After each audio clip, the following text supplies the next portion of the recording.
근육이 주는 것도 병이다. 첫 번째 열어보겠습니다. 남아도는 포도당이요. 당뇨를 만들어요라는 건데, 그러니까 근육이 없으면은 포도당이 남아돈다는 얘기인 거예요? 네, 사실 우리 몸에서 포도당을 가장 많이 에너지로 사용하는 게 근육이거든요. 네. 근육이 한 3분의 2 정도를 사용을 하게 되는데 따라서 이 근육량이 줄면 포도당을 충분히 이용을 못하게 되는 거죠. 그렇게 되면 아무래도 혈당이 올라가겠죠.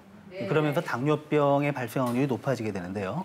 실제로 65세 이상 노인을 대상으로 연구를 해보니까 당뇨병이 있는 환자와 없는 환자를 비교해 보니까 그 근육량하고 관련이 깊더라는 거죠. 그러니까 근육량이 적은 사람이 훨씬 당뇨병이 많더라는 거고요. 또 우리나라에서 연구한 결과를 보면은 그 공복 혈당장이라는 게 있어요. 혈당이 정상보다 높은 경우고 그보다 심해지면 당뇨병인데 이것이 근육량 감소랑 관련이 있다는 연구가 많이 있습니다.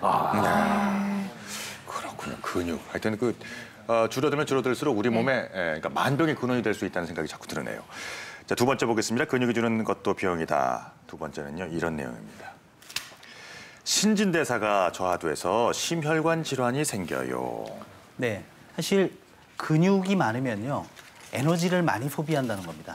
그러니까 먹을 게 없던 시절에는 그게 불리했을지 모르지만 요즘 우리의 문제는 대부분 너무 맛있는 게 많아서 살이 찌어서 병이 오는 게 문제잖아요. 네. 그렇죠. 근데 근육이 많게 되면은 좀 많이 먹어도 살이 잘 안 찌는데 근육이 적으면 맨날 다이어트를 해도 살이 찐다는 거죠.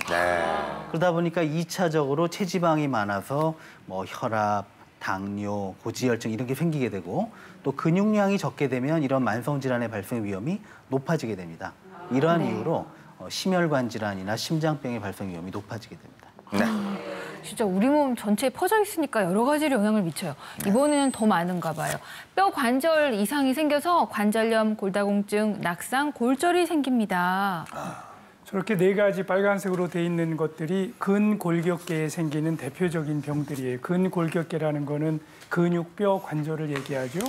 거기에 생기는 대표적인 질환이 여러분들 알고 계신 관절염, 골다공증, 근감소증 이 3가지가 있습니다. 이 3가지가 다 연결이 돼 있는 거예요. 예를 들면 관절염이 심해서 활동을 못하고 가만히 있게 되면 골다공증이 오겠죠.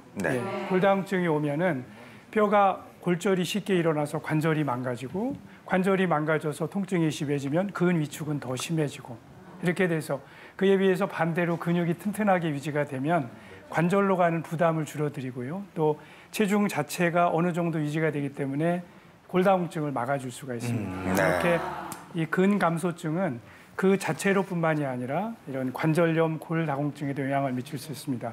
아울러서 이게 근육이 약하게 되면은 낙상의 위험성이 높아져요. 약 2배 이상 높아집니다. 근데 심각한 거는 나이가 들어서 우리가 사망하게 되는 원인은 결국 잘 생각해 보면요.